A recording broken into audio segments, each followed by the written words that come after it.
Brand ini tuh sering banget dikira brand lokal. Tapi tahu nggak bro, kalau owner dari brand ini rela melakukan apa aja demi anaknya. Gimana sepak terjang dari brand ini yang dulunya sangat diagung-agungkan para skateboarder dunia, tapi sekarang kehilangan simanya. Jadi gini ceritanya. Kibran, kisah brand dunia hari ke-10.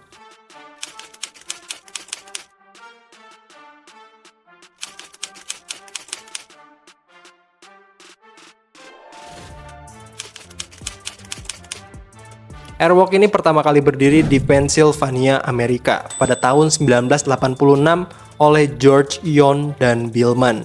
Di tengah gempuran culture skateboard yang masif banget pada saat itu dan fans yang sudah lama berdiri di sana, Airwalk ini hadir tanpa pengaruh apapun, berdiri melawan fans di tengah gempuran sepatu skate. Mereka itu berniat melawan fans dengan inovasi yang tidak akan pernah terpikirkan sebelumnya. Mereka punya tujuan untuk menciptakan sepatu skate yang lebih beragam dan lebih tahan lama.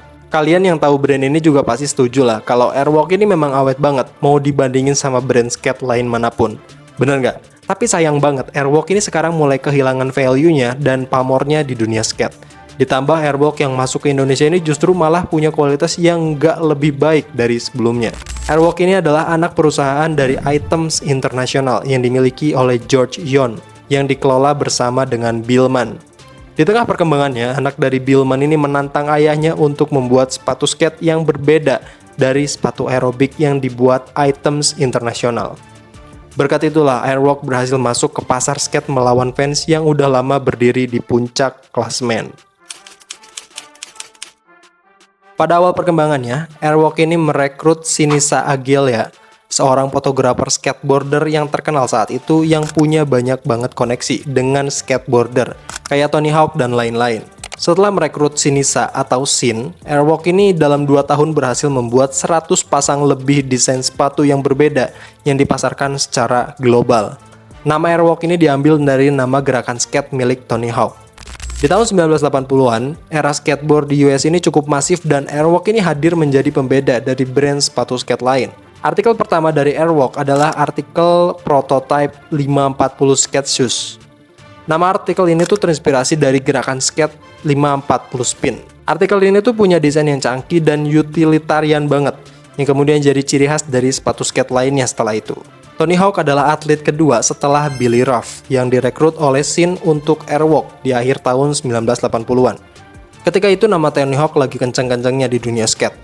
Fun fact-nya, sepatu skate pro pertama dari Tony Hawk adalah hasil kolaborasi dengan Airwalk yang bernama Tony Hawk Series.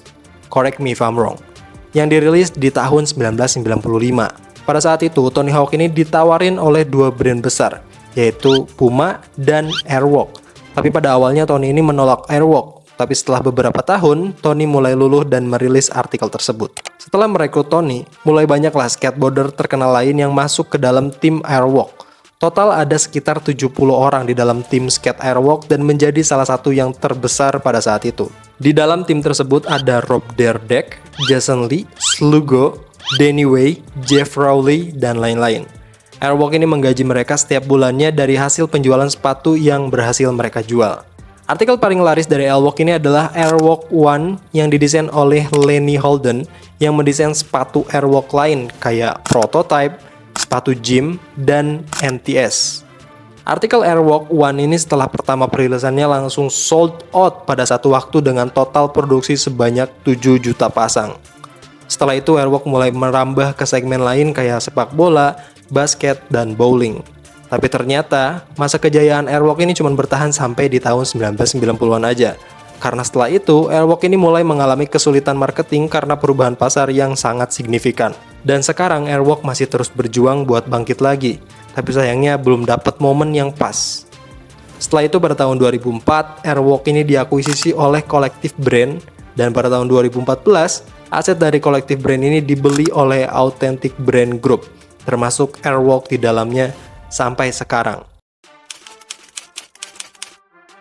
Brand Airwalk ini mendapatkan momentum pertama ketika anak Billman menantang ayahnya untuk membuat sepatu skate dan berhasil mengangkat nama Airwalk sampai ke kancah internasional. Lalu momentum kedua adalah ketika Sin masuk dan membuat banyak gebrakan di dalamnya, termasuk puncak kejayaannya ketika dia berhasil menjual sepatu Airwalk One dengan total penjualan sebanyak 7 juta pasang dalam satu waktu. Tapi ternyata masa keemasan Airwalk ini cuma bertahan sampai di situ aja. Sekarang, mereka ini mulai loyo dan kalah saing sama brand lain. Penyebab utamanya menurut gua adalah karena Airwalk ini nggak bisa keep up sama kebutuhan pasar dan inovasi mereka yang kurang. Dari sini harusnya kita bisa ambil pelajaran. Kalau sebuah brand harus bisa terus keep up dengan kebutuhan pasarnya dan nggak boleh berhenti untuk terus berinovasi. Menjadi trendsetter adalah tujuan utama, tapi harus dibarengi dengan kemampuan untuk terus berkembang. Kalau cuma menang sekali dua kali mah, semua brand juga punya kesempatan itu. Nah, yang berat adalah mempertahankannya. Jadi tahu dong buat brand lokal yang sekarang lagi nonton video ini, apa yang harus kalian lakukan?